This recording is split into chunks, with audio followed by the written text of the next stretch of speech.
attractive beard. Much time for shaving. We're 150 nautical miles from landfall.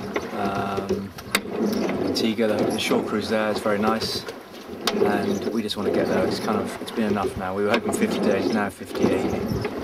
Yeah, we're ready to get there. We've kind of had enough. I'm the good-looking half of the party.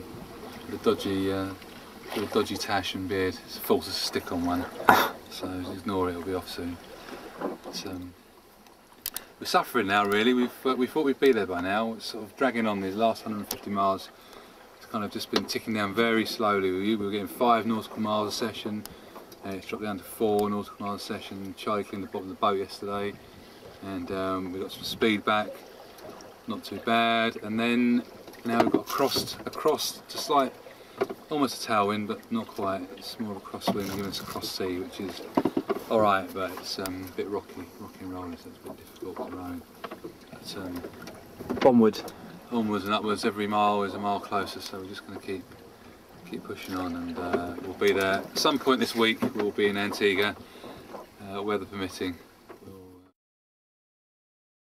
The tropical trough did cause us some real problems, sending us much further south than we had planned. We had little chance of getting back north to Antigua, and our charts did not show how close we were getting to Guadeloupe. During this last night, we both had very mixed emotions. We did not know until we were back in Antigua that we had officially made the crossing. And we had been told in no uncertain terms that to stay at sea would mean running into the rocky coastline of Guadeloupe and the certain destruction of the boat and great danger to ourselves.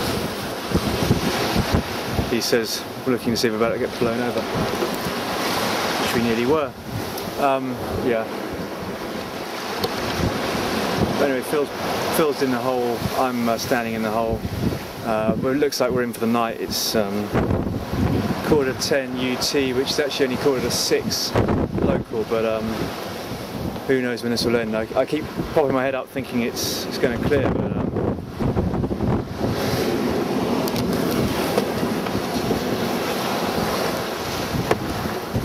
Shit, that was close.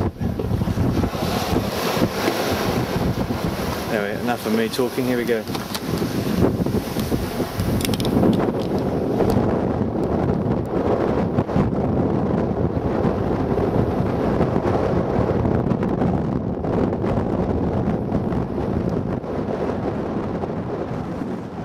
The organisers had decided that they had caused the search and rescue people enough trouble, so they came and stood by us for the last night, while Sophie Williams from our shore support and my brother organised a local boat in the form of Frank and his boat called Overdraft.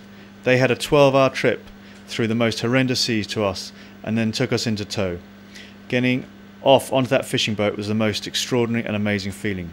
The first fresh food we'd had for 2 months was all eaten in minutes, despite medical warnings, and to drink fresh water was a treat, even after all the food had taken away into the picnic box. They towed us back to Antigua, although unfortunately on the route back we lost the tow, and the boat had to be retrieved by someone else a few days later. It was recovered and is currently back in England. It sounds like the whole trip was grim. It wasn't quite. On the positive side, we did have some amazing sunsets, sunrises, and fantastic starry nights with shooting stars. There were nights when the moon seemed to light a path for us.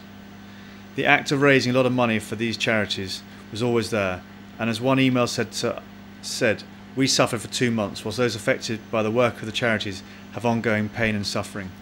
Eventually, this trip raised around £450,000, some way short of our £1 million target, but we raised this money for Tommy's, the baby charity, the Royal Marsden Cancer Campaign, and for Cancer Backup.